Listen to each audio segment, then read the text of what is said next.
What's going on, guys? We are back in the garage today, looking to get back on track. Yesterday's NBA Summer League pick was dead from the beginning, man. The Miami Heat didn't even show up.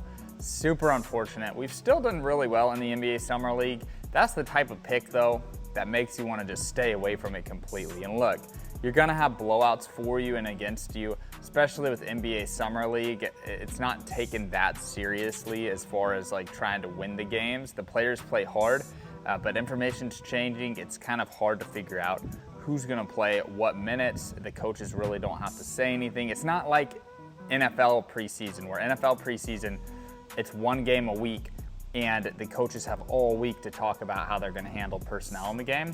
NFL preseason is like my favorite thing to bet on, and people think that that's a joke, or they think that it's a gimmick, like I'm saying that because I want to sell picks. But NFL preseason, legitimately, you have a full week to dissect every interview that the coach has, and you can pretty accurately project which quarterbacks are going to get how many drives in what quarters. NBA Summer League, it's a little more crazy. And yesterday, unfortunately, we lost. And I'm sitting here recapping my loss because I do that. I recap my losses and I recap my wins. Now, we have still won 6 of the last 7 free picks on YouTube. So we're having a phenomenal month of July. Premium picks, we're having a phenomenal month. And in today's video, I've got 3 plays in the UFC that I absolutely love tonight. And the third one will be my official documented free play for the month of July, because we want that free play record to be super clean. So first 2 are leans. I'm personally throwing a couple $100 on each of them. And then the last one I am hammering. $4,000 best bet. I'm going hard. I'm trying to make some money off this last one because I'm super confident in it. So up first, we've got T-Rex McKinney, who is a very likable dude, black American dude, super athletic, just seems like a cool dude on the rise until his last couple of fights.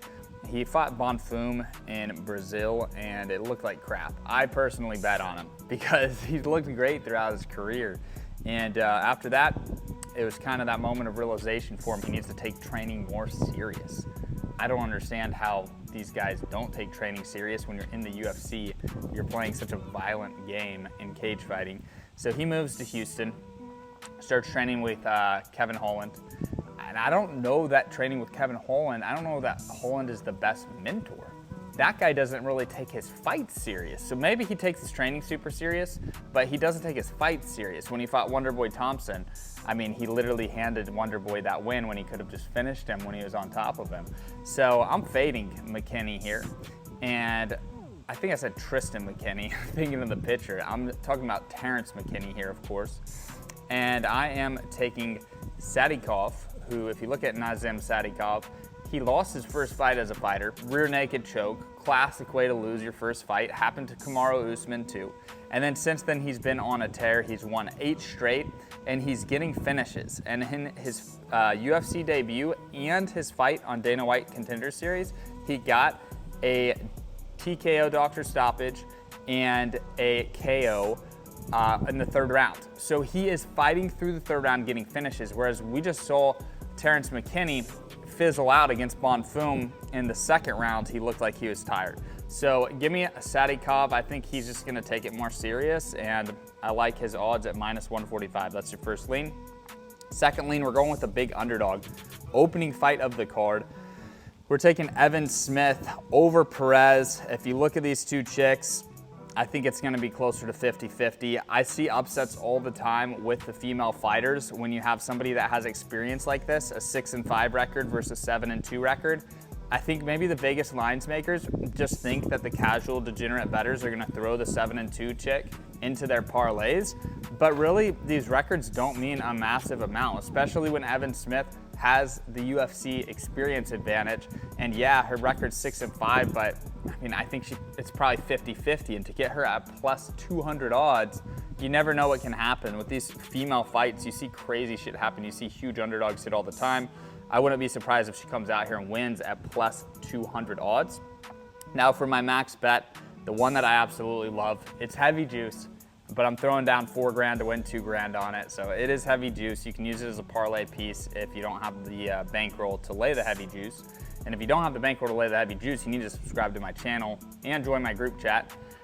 Shout out to Chalkboard, man. Sent me the t-shirt. We are getting everybody in the Chalkboard group chat. You'll get your bankroll up if you join the Chalkboard group chat. That's why I say that. So if you need $4,000 to throw down on this, join the Chalkboard and you'll have $4,000 before you know it. So I'm gonna take Munoz over Deaton. And if you look at Deaton, 17-6 record, you dive into his recent fights. You see what his UFC experience is. You're like, oh damn, this guy's getting starched. He has a PFL fight and a UFC fight. He got embarrassed both times. Then you say, okay, well, let's see how quality his wins are. Okay, so he fought a dude for a belt.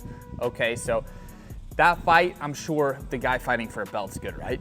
No, 0-5 record. I don't know what type of fake belt he was fighting for. I don't know the details on that. Obviously, I didn't watch that fight, but he fought an 0-5 dude. One of his wins came from that. And then he fought an 0-2 dude. So his quality of fights suck. You can see that his body fat percentage is extremely high for a lightweight. Usually lightweights are shredded with under 4% body fat. He's looking a little pudgy there, got the weird haircut. He's definitely a tough guy.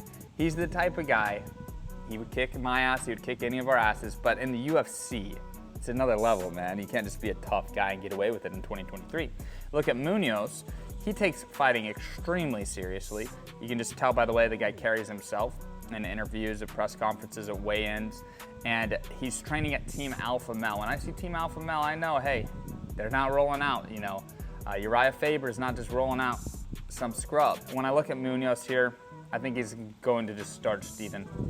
Wouldn't be surprised if he gets the finish, if Deaton fizzles out and just runs out of gas and kind of gives up and then leaves the door open for Munoz to just, you know, punch him 100 times until the ref comes off of him.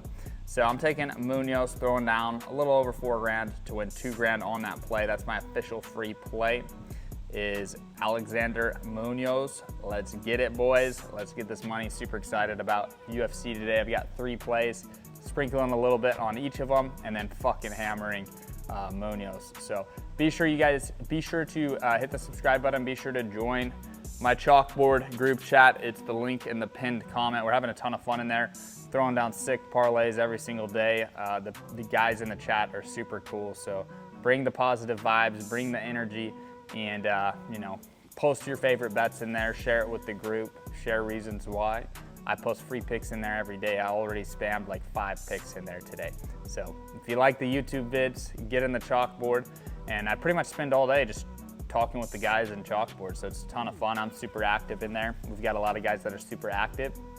And before I tell you guys good luck and see you tomorrow, I just want to say thank you guys for supporting my page, for having my back. You know, there's a lot of haters in this game. I bought the Lambo. You know, I've been working hard towards that. That was a big goal of mine for a while, and I never would have thought that this shit would be possible. You know, I always aspired to quit my job and like not have a 9-to-5, make sure my wife's not working a 9-to-5 by the time we start a family. And that was kind of my vision for this. And I wanted to make a free pick video every day, and I knew that I could do it for a living. But to actually be living the way that we're living with a $100,000 travel van, a $300,000 Lambo, like my dream garage gym, all the equipment I could ever need to work out at home, like it's crazy, man. My home office set up with 4 monitors, like it's crazy. And I just want to say thank you guys for supporting me. And also, if you guys are interested in sports betting and you want to launch your own page, hit me up. Also join my Chalkboard group chat. I post and share insight in Chalkboard about that. So I love to help people. This shit's changed my life. And you know, if it weren't for guys like Gary Vee, Grant Cardone, Ty Lopez posting content for free on YouTube, I probably would have never gotten this deep into entrepreneurship. So for me, I'm always down to help people out that are trying to get into the game, whether you're a young hustler or an older dude that's like, dude, I'm sick of this life I'm living. You know, hit me up and I'm down to help you guys. But have a good day. Let's see. Alexander Munoz, kick that dude's ass for us. Let's make some money. And I'll see you guys in tomorrow's video. Have a good day, everybody.